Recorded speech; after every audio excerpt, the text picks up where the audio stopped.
Евразиялык автономиялык коммерциялык эмес уюму Кыргызстанга дагы 50 мектеп автобусун белекке берди. Бул Кара Кыргыз автономиялуу облусунун түзүлгөнүнүн жана билим берүүнүн 100 жылдыгына карата республиканын алыскы аймактарындагы балдар үчүн.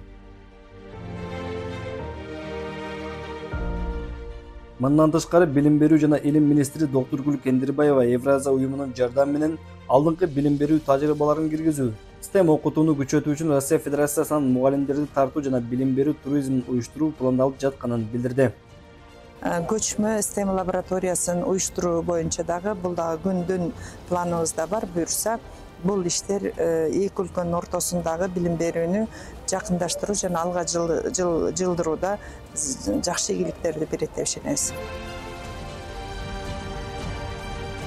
Иш-чарага Кыргыз Республикасы Министрлер кабинетинин төрагасынын орун басары Эдил Байсалов, билим берүү министри Доктургүл Кендирбаева, Россия Федерациясынын мамлекеттик думасынын депутаты, Евразия уюмунун төрайымы Алена Аршинова, Кыргыз Республикасынын президентине караштуу улуттук инвестициялык агенттиктин директору Талантбек Иманов катышты.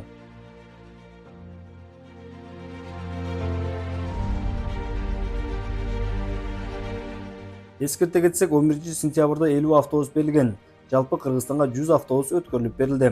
Сентябрдын башында Евразия автономдук коммерциялык эмес уюму жана Кыргыз Республикасынын Министрлер кабинети кызматташуу жана долбоорлорду өнүктүрүү боюнча келишимге кол коюшкан.